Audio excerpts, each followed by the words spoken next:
Os senhores ministros não acreditam na tortura. É pena que não possam acompanhar os processos como um advogado da minha categoria acompanha, para ver como esta tortura se realiza permanentemente.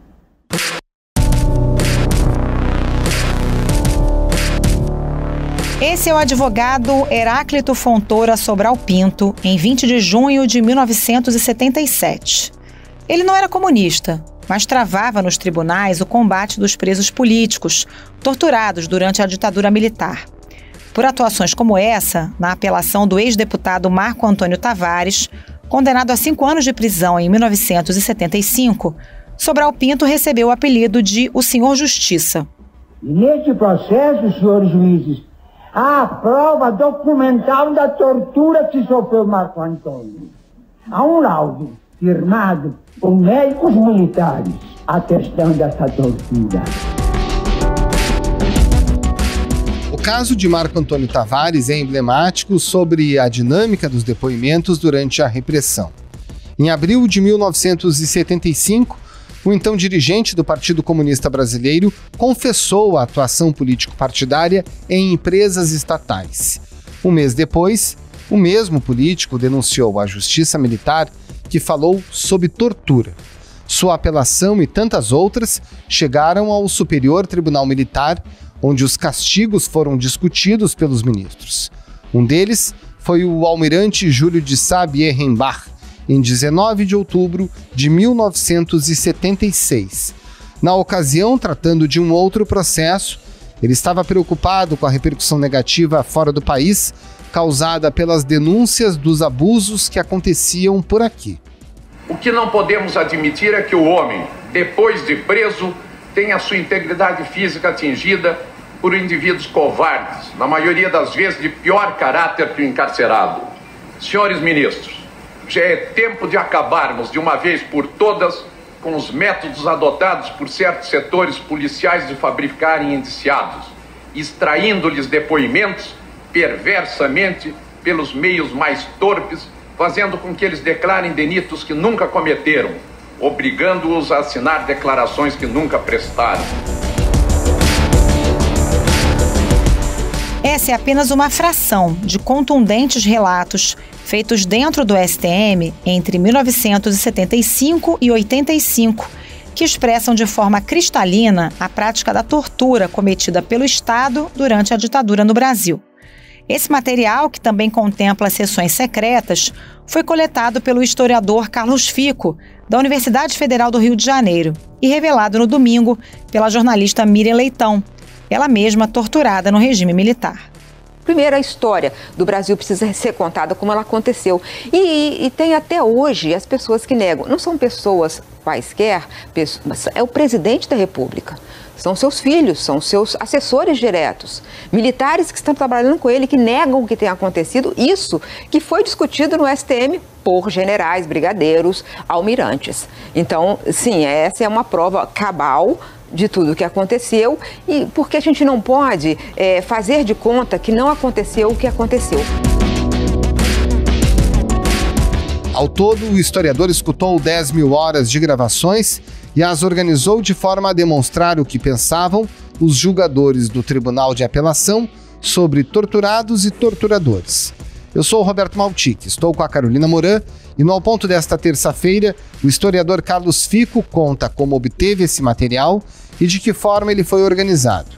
Ele também analisa o que se pode extrair nas horas e horas de escuta das sessões do STM e da reação das autoridades nos dias de hoje, como a do vice-presidente Hamilton Mourão. Fique com a gente.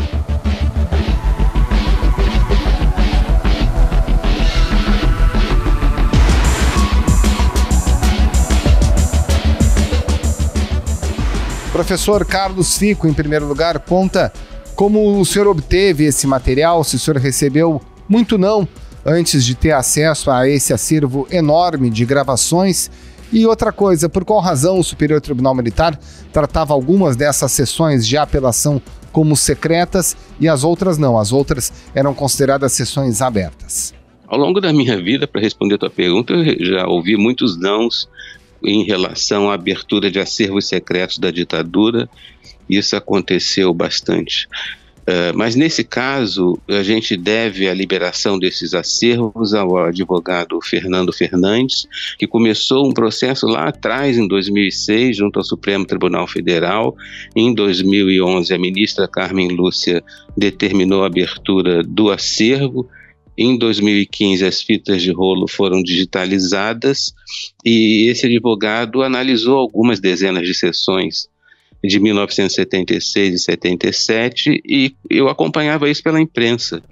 Então eu decidi que era importante ouvir tudo, e fui a Brasília e copiei todo esse material, e foi assim que tivemos acesso a esses documentos. As sessões eram secretas em algumas circunstâncias, por exemplo, quando havia o julgamento de réus absolvidos na primeira instância. Por quê?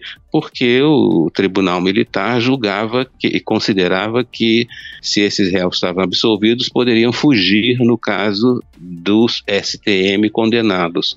E também eram secretas quando eles queriam discutir questões mais delicadas, assuntos escabrosos, julgamentos muito violentos, a questão da tortura e assim por diante. Então, essa documentação ela está disponível há muitos anos no STM, e é possível ir até lá e obter a gravação dessa aproximadamente 10 mil horas. Professor, e como é que foi esse trabalho de analisar esse material todo, né? Quase 10 mil horas de gravação, de decupar, transcrever, entender o que era importante. Conta um pouquinho pra gente. A minha pesquisa não tem nada a ver com tortura, enfim, eu tinha um projeto já havia alguns anos de discutir a moldura institucional da ditadura, porque persistia, a ditadura manteve constituições ao lado de leis de exceção. Então, o espaço, os julgamentos do STM eram um espaço privilegiado para eu verificar se os juízes militares e civis também, né, porque havia juízes togados, se eles decidiam com base na Constituição, apesar de ser a ditadura manteve constituições muito duras, mas eram constituições, ou se eles decidiam com base nas leis de exceção, os chamados atos institucionais. A minha preocupação era essa. E o que eu fiz foi delimitar o período com base na lei de anistia.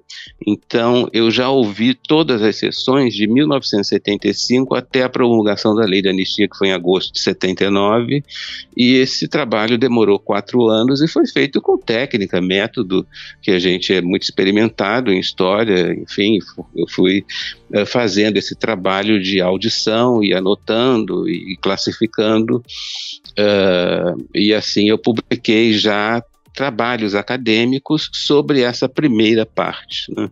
Quando aconteceu aquele episódio em que um dos filhos do atual presidente ofendeu a jornalista Miriam Leitão, dizendo duvidar que tivesse ocorrido tortura, me ocorreu fazer uma pequena seleção de alguns casos, né, porque são milhares de casos.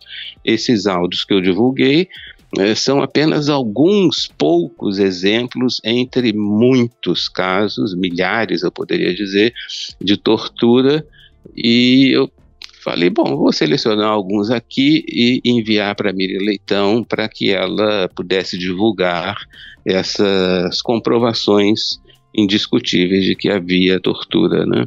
Quando as torturas são alegadas e às vezes impossíveis de ser provadas, mas atribuídas a autoridades policiais, eu confesso que começo a acreditar nessas torturas, porque já há precedentes.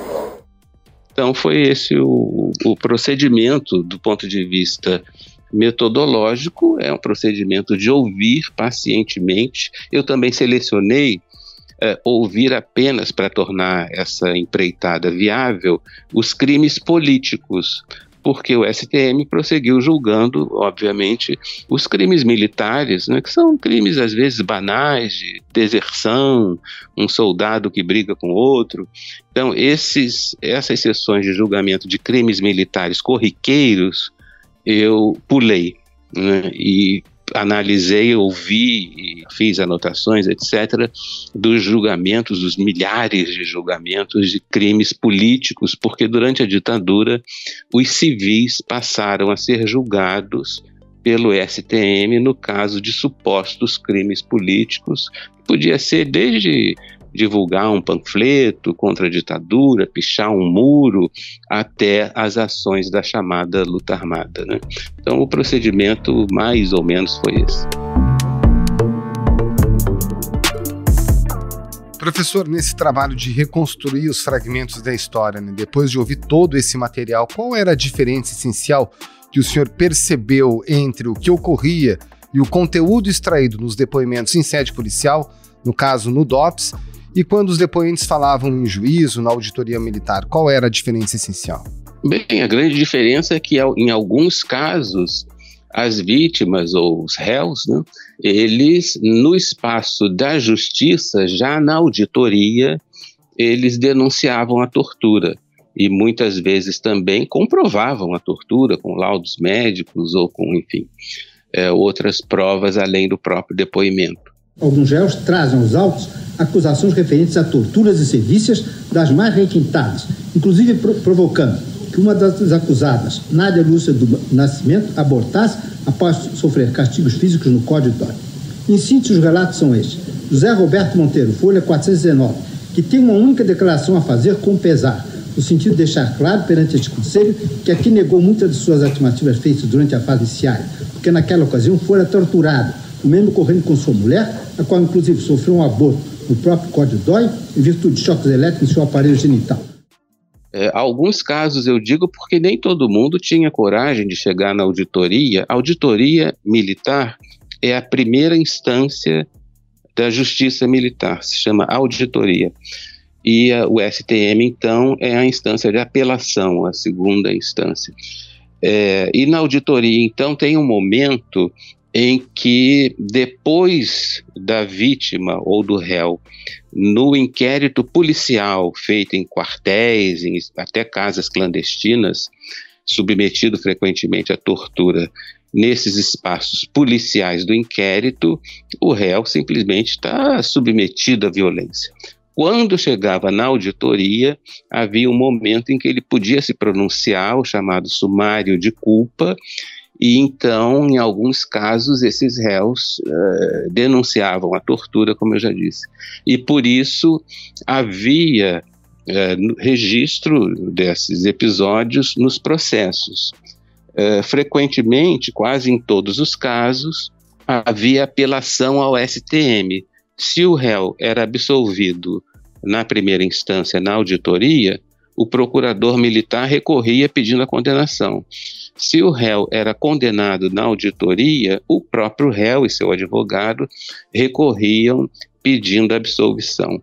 Então, praticamente todos os processos chegavam ao STM e, por isso, nesses processos havia esses relatos de tortura, que já eram conhecidos, alguns desses relatos, quase todos, por aquele antigo projeto Brasil Nunca Mais, feito pelo cardeal Arnes, muitos e muitos anos atrás. A novidade agora é que a gente tem esses áudios, sobretudo das sessões secretas, porque os processos não registram esses áudios, evidentemente, nem as atas do STM. E durante as sessões secretas, os ministros se sentiam muito à vontade para dizer qualquer barbaridade, para fazer qualquer tipo de consideração, mesmo injusta, porque eles supunham que esses áudios nunca fossem ouvidos, né? Porque afinal de contas eram sessões secretas. Então a riqueza dos áudios está justamente nessa vivacidade, como eu tenho dito, ou seja, de você ouvir a voz mesmo daqueles generais, brigadeiros e almirantes, além dos ministros civis, falando com toda a liberdade sobre as leis de exceção, sobre tortura e sobre muitos outros temas. Professor, quando a gente ouve esse material que foi divulgado, são quase 37 minutos, né, de um total de 10 mil horas de gravações, dá para perceber algumas linhas comuns entre o que dizem os oficiais militares e os ministros civis. Dá para a gente dizer que teve um esforço para criar uma narrativa de que as torturas não eram legitimadas pelo comando e de que as autoridades policiais e não os militares seriam os maiores responsáveis por essas práticas? Sim, sempre teve esse esforço, né, da ditadura militar de tentar ocultar, enquanto foi possível, a repressão, a existência de tortura e de assassinatos, e, sobretudo, ocultar isso quando a responsabilidade era de oficiais militares que praticaram a tortura.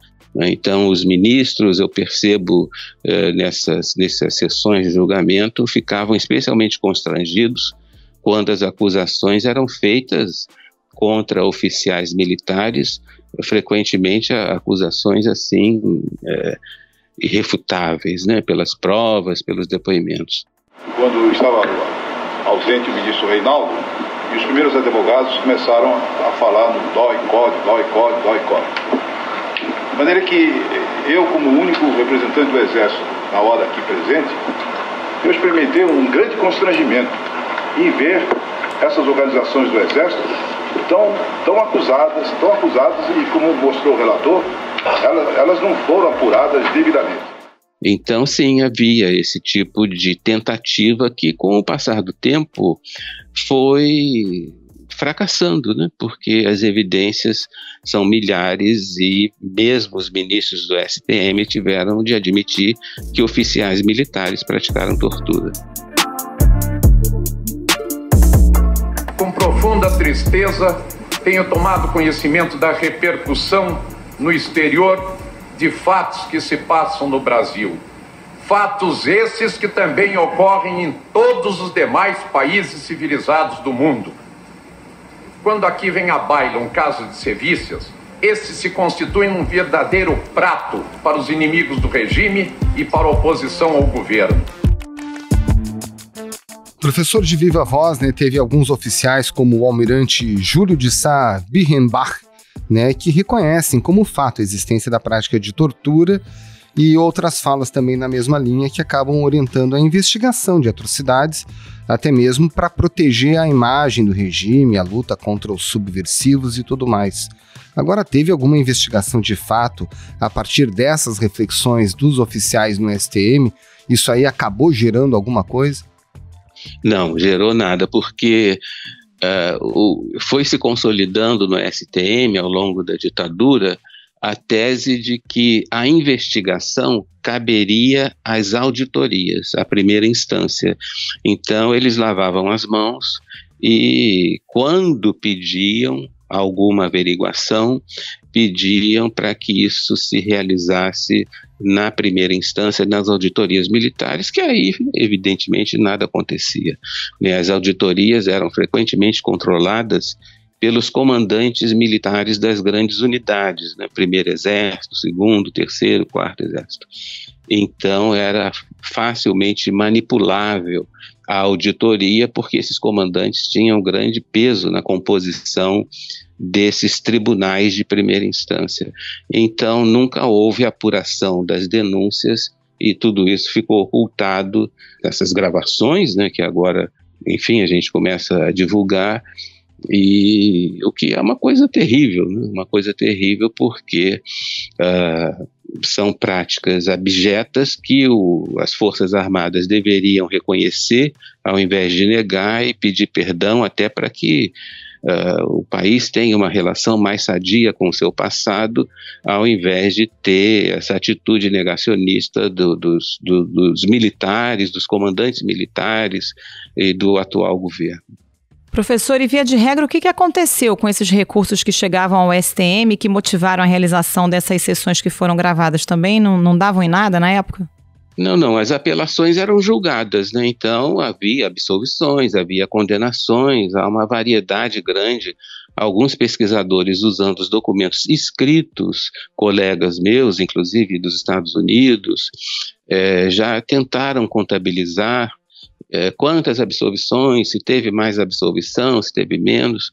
A minha preocupação nunca foi essa, mas havia de tudo. E o curioso é que a própria ditadura espionava o comportamento dos ministros. O SNI, que era o órgão do Serviço Nacional de Informações, o Ministério de Espionagem da ditadura, fazia esse acompanhamento para ver qual ministro é mais benevolente. Olha, esse ministro aí está absolvendo demais, e quais os que são confiáveis, ou seja, quais os que condenam todo mundo. Então havia esse tipo de pressão do aparato repressivo contra os próprios ministros do STM, que já por si só eram pessoas extremamente autoritárias. Mas quando um ministro começava a absolver demais, no caso das apelações que lá chegavam, eles eram acompanhados pelo SNI, e evidentemente isso intimidava esses juízes. Bom, a Miriam continua revelando, né, novidades em relação ao material, ao acervo que o senhor levantou, né? Então, por exemplo, os generais admitiam que o processo contra o deputado Márcio Moreira Alves era ilegal. O senhor acredita que esse material vai ajudar a gente a montar peças nesse quebra-cabeças e recolocar algumas questões que estão mal colocadas na história recente do país? Esse caso do Márcio Moreira Alves, esse julgamento é muito interessante, muito longo, né? Eu dei para a Miriam apenas uma passagem em que dois ministros, eles admitem que naquele momento o STM estava julgando mesmo como um tribunal de exceção, um tribunal de segurança. Eles dizem assim, bom, o deputado tinha imunidade parlamentar, mesmo com a Constituição de 67 da ditadura, porque já era uma Constituição bastante dura e autoritária, mas mesmo ela garantia a imunidade parlamentar, de modo que não há como condenar do ponto de vista da legalidade, da justiça, mas nós vamos condenar politicamente como um tribunal de segurança. De maneira que nós estamos hoje preservando o regime revolucionário, a irreversibilidade dos objetivos revolucionários. Não podemos de maneira nenhuma deixar de fazer isso. Então não estamos julgando como tribunal, um verdadeiro tribunal de justiça. Estamos julgando como um tribunal de segurança. Essa é a realidade dos fatos. Então esse é um dos momentos mais negativos da memória do STM, em que claramente eles agiram como um tribunal de exceção. Então é um exemplo, né? Agora, se essas coisas, esses áudios, se isso vai colaborar para a revisão desse passado, isso eu não sei, sou muito pessimista em relação a isso, mas eu tenho certeza que no ambiente político tão negativo hoje, é importante que a gente divulgue essas informações.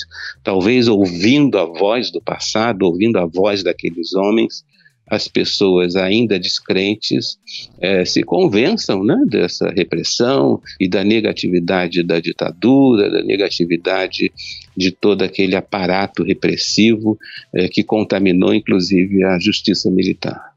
Não dá para a gente deixar de perguntar para o senhor, professor, sobre a reação do vice-presidente Hamilton Mourão, né, diante desses áudios. Ele fez troça, minimizou a importância desse material. É história, isso já passou, né? A mesma coisa que a gente voltar para a ditadura do Getúlio, né? Então, são assuntos já escritos em livros, né? Debatidos intensamente, né? Passado, faz parte da história do país. Por o quê? Os caras já morreram tudo, pô. Vai trazer os caras do túmulo de volta lá? Lembrando que Mourão, também o presidente Jair Bolsonaro, já teceram loas em diferentes momentos ao general Brilhante Ustra, por exemplo, e a outros nomes da ditadura. Como é que o senhor vê esse tipo de reação? O general Mourão é um desses casos assim, de resultado mais negativo da formação tão ruim que os militares brasileiros têm, né? De modo que eu prefiro até nem discutir muito o que ele fala, porque uma das estratégias desses militares mais autoritários é justamente a provocação, né? Como a gente vê o presidente atual fazendo todos os dias, e isso inclusive é reproduzido pelos seus seguidores, e também pelo general Mourão, que prometia, quando candidato, ser um agente importante aí no governo e se tornou um vice-presidente decorativo sem nenhuma importância, e ele não é muito inteligente quando diz essas coisas, porque ele está pleiteando um cargo no Congresso Nacional, e certamente esse tipo de deboche, né, em relação à tortura e à morte não é algo que colabore para melhorar a imagem já tão negativa que ele tem.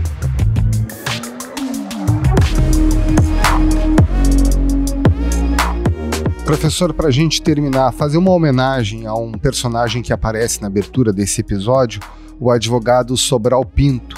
Por que ele foi tão importante e a voz dele se mostra tão importante não só nessas gravações, mas nesse momento histórico do Brasil? Olha, eu me lembro que em 84 eu tinha acabado de me formar, e eu me formei em 83, já estava acho que no mestrado em 84, e teve o comício das diretas aqui no Rio de Janeiro.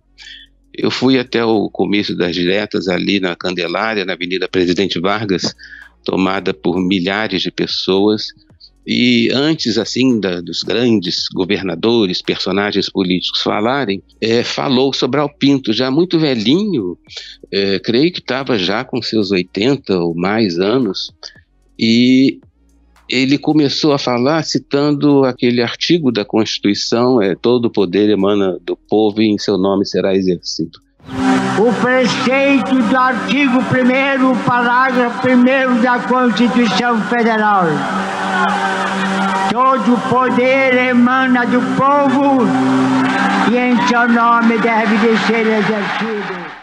E ele apenas disse essa frase e a multidão assim entrou em êxtase, aplaudindo e gritando muito. Então o Sobral Pinto tinha essa capacidade de se dirigir, do ponto de vista até da oratória, às grandes audiências ou aos pequenos tribunais, como no STM. Então há várias intervenções dele no STM. Esse áudio que eu divulguei dele é apenas uma das diversas passagens em que ele defende, ele se refere ao Marco Tavares, que foi uma das vítimas torturadas pela ditadura, citando exatamente o que eu falei, né? A existência de laudo médico comprovando a tortura dado por médicos militares. Então era um homem muito eficaz, ele defendeu, apesar de ser um liberal, conservador, sempre defendeu presos políticos, já havia defendido lá atrás, no passado, o líder comunista Luiz Carlos Prestes. Então, eu tenho dito que a audição dessas sessões é muito penosa, muito desagradável, de certa maneira, e a presença dos advogados, a fala dos advogados acaba funcionando como uma espécie assim de bálsamo, né, porque são eles que estavam ali tentando, na medida do possível, defender a democracia, né? Então, o Sobral Pinto representa tudo isso.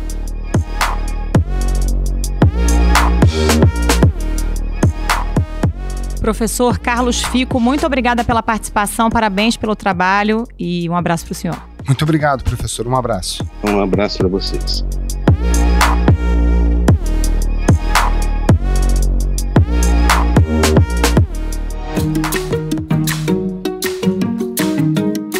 Esse foi o Ponto de Hoje, o podcast diário da redação do Globo. Nessa conversa a gente conta com a participação de toda a equipe do jornal, as mesmas pessoas que levam até você informação e análise de qualidade todos os dias. Quer saber mais? Assine o Globo. Acesse assineoglobo.com.br e confira todas as notícias e reportagens especiais. Nesse episódio, além dos áudios da TV Globo, a gente utilizou áudios da TV Brasil. A produção foi da Vitória Alves e a edição do João Guilherme Lacerda. Tchau. Até mais.